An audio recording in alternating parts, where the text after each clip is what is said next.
So I've got this Audi A5 brought into me with a misfire on cylinder 3. It's revealed through a relative compression test and then a gauge compression test that there is low compression on cylinder 3. We had 190, 1 and 2 and 4, and we had about 60 psi on number 3. Done a leak down test afterwards, put 50 psi into the cylinder and 50 psi remains in the cylinder. This is generally a sign of once I've rolled the piston down the bore and inspected with a camera, there's no issues. So if we were sealing at the top, we're sealing in the rest of the cylinder as well, because you can get it where you will get good compression, low compression, but good leak down. If there is a bore issue lower down, you're losing it dynamically throughout the compression stroke. And what you get then, if it's a case of that's all good, is start looking at valve train issues. Now there's other ways of diagnosing that. We were just lucky in this case that the PCV comes off just above cylinder 3, and I was able to see that there is actually a cracked valve spring at the top. It's hard to show with a torch, but I will try. But that one that we can see there, where the spring is hanging out to the side, the 2 yellow marks on the paint marks the run down it, that's factory, but you can see the bulging of the spring at the top out from the retainer just under that rocker arm. You might be able to see next to the rocker arm there that there is actually a crack. So we'll remove this rocker cover now and we'll get in there to start replacing this valve spring. So I'm going to start pulling this thing apart. We'll get this front plastic timing cover off. Get the variable valve timing magnets out of the way, the solenoids for the VVT. We'll get the high pressure fuel pump and the vac pump off the back, and we'll just swing this wiring loom out of the way. And then we can start undoing all the Torx 30s that hold the cams in place. We'll have to detension the chain, all that good stuff. So I've got the wiring harness over to one side, unplugged all the solenoids for the Audi valve lift system. And we're just getting pipes and hoses out of the way. I've unbolted this bracket, the vacuum line, PCV lines and all that sort of stuff to work with. It's just a few 10mm down the back for that vacuum pump. And then I'm just going to start pulling these solenoids. I've already started undoing the top T30 bolts, and then we'll run down and do the other T30s, get this upper cover off, and then we can start dealing with the chain soon after that. So I've got the 2 variable valve timing solenoids out the front now. So just 2 sets of 3 T30 bolts, so each one has got 3 bolts holding it. I removed this coolant pipe. So this is now loose, because this blocks our access to getting that dipstick out of the way. So that dipstick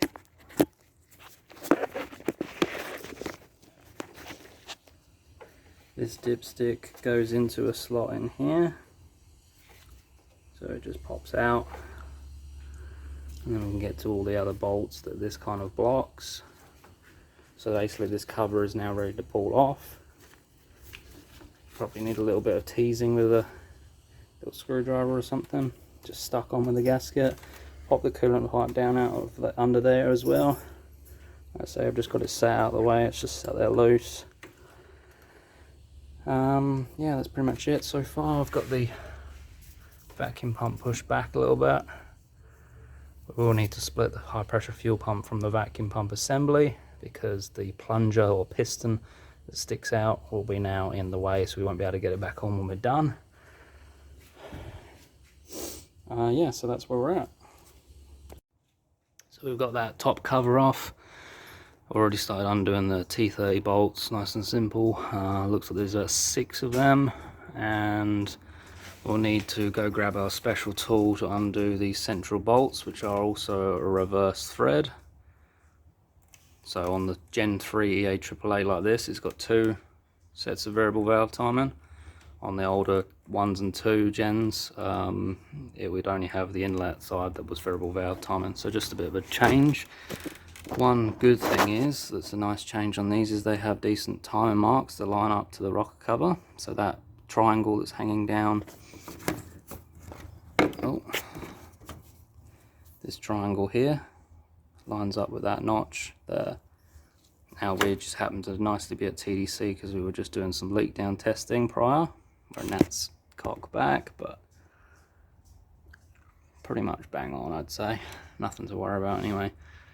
So yeah, we'll get the special tool, undo those central bolts, turn them clockwise to undo and anti-clockwise to do up, and then we'll have that external bearing bracket off, and then we can start by detensioning the chain, etc., and go from there.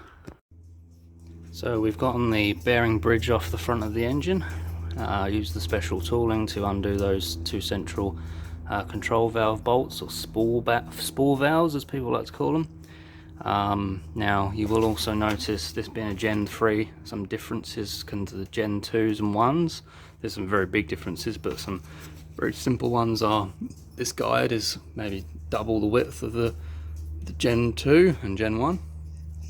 So it's an updated chain drive setup as well, and even with this guide as well, it comes up a lot higher. Whether that makes much of a difference overall in the long run, they still are going to stretch chains if they're, you know, poorly serviced. We'll also note this notch, or this little bit here. There is no room to put a spanner in behind here now to be able to rotate the camshaft when you go to put the chain on, and that goes for both of the cams. So there's actually a special socket that slides in and locks into that lug and gives you the ability to turn it with a spanner. So that's also something to take into account, because we're pretty much going to be doing a timing chain on this. If we find that it's stretched when we look down at the tensioner, it would be advisable anyway, but obviously it's down to customer's wallet. But yeah, that's kind of where we're at the moment. Like I say, we've got the timing marks that align with the notches on the head. This notch lines up with this notch.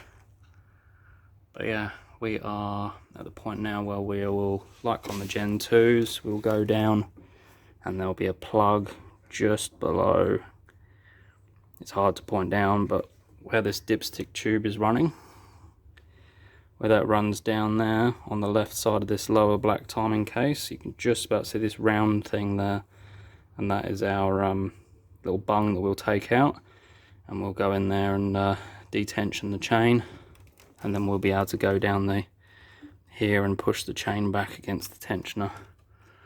It's all a bit of a fiddle, but we'll get that done, and then we can take the chain off, take the rocker cover off and remove the cams, and then we can get to our valve spring. So I've got the tensioner pinned. That is that plate that is right there in the center going into the timing cover. This is probably the most trickiest part of this job. It's very fiddly. I'm doing it with the front end still on.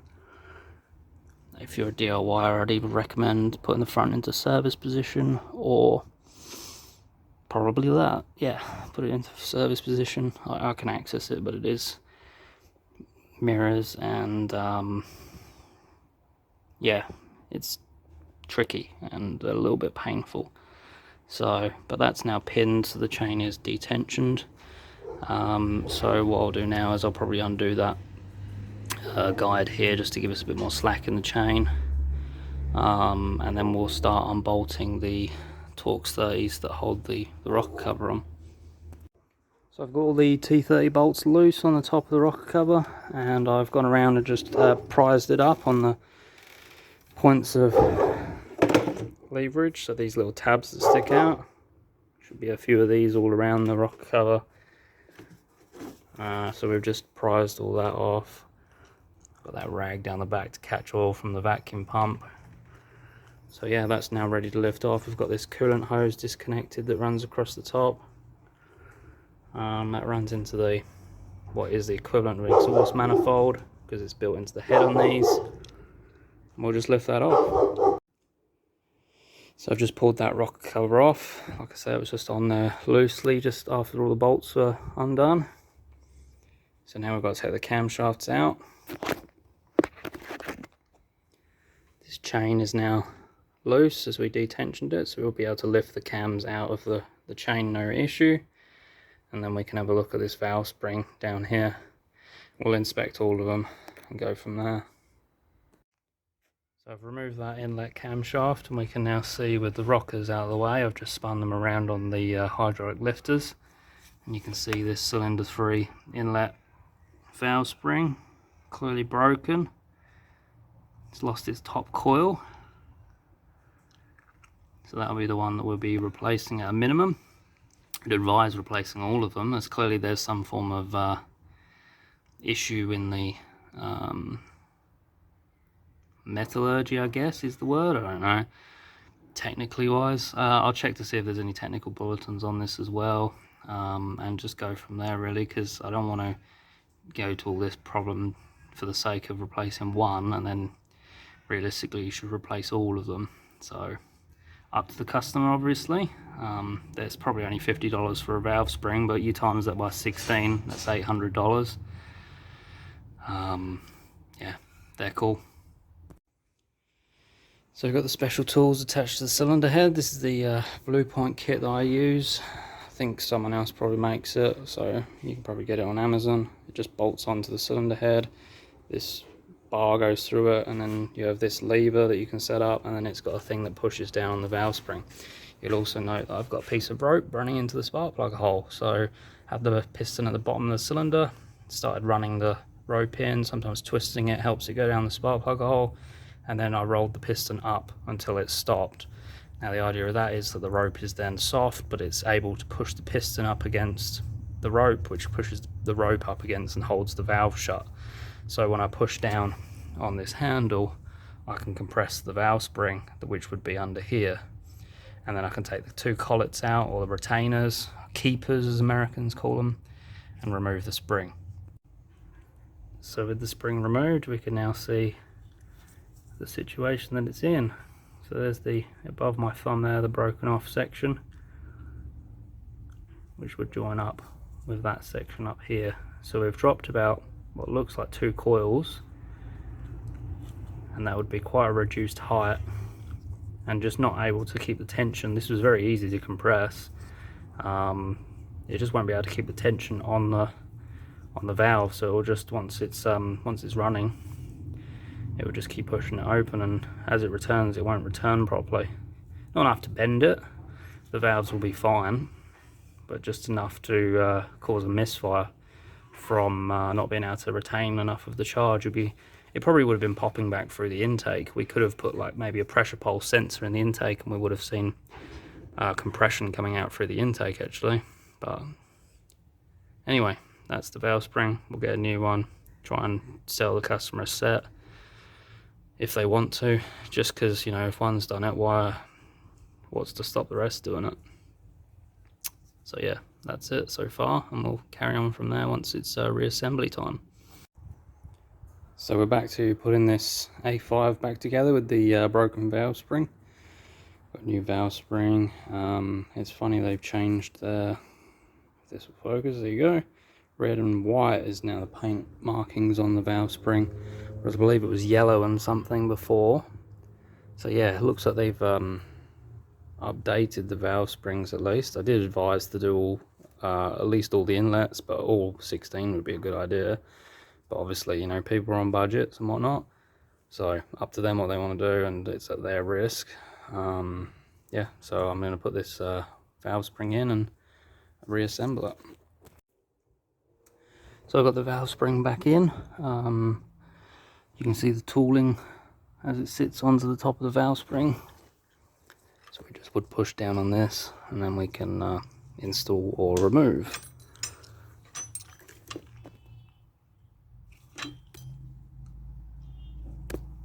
So we're ready now to start building up again.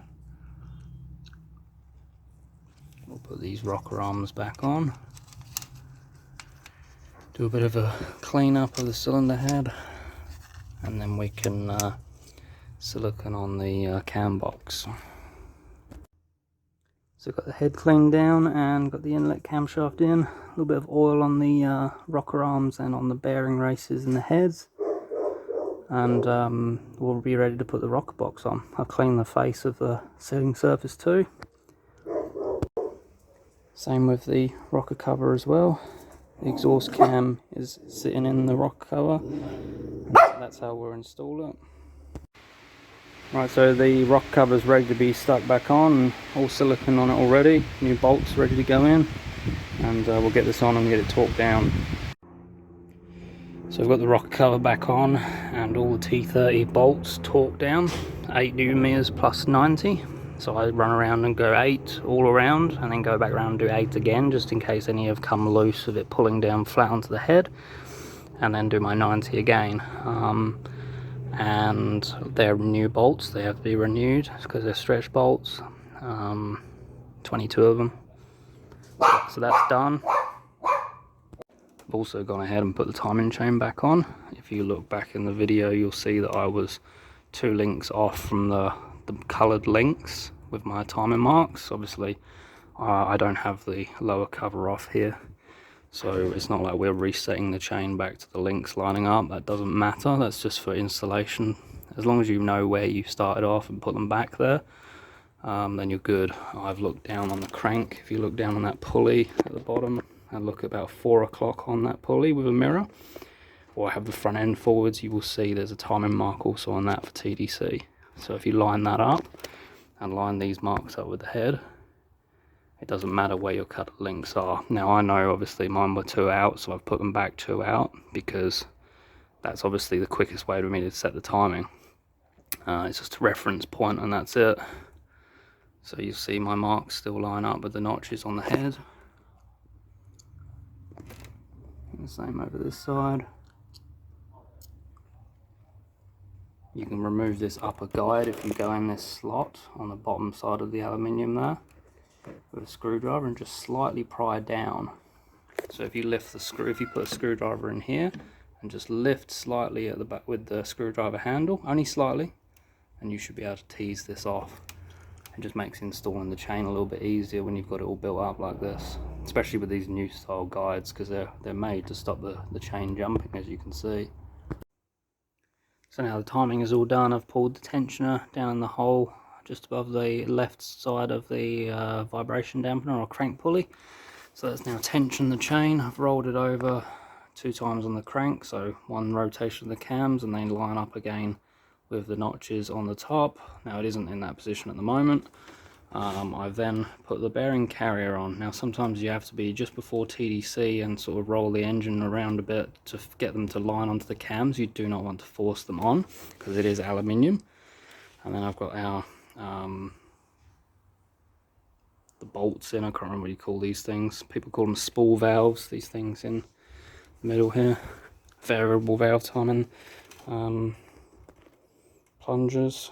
I've chucked all the wiring loom back over, run all the evap solenoid, and just generally put things back together. The PCV's back on, I've got the vacuum pump back on.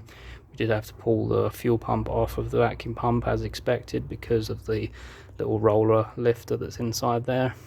You need to make room obviously for the camshaft. When it was removed it would have been maybe under tension.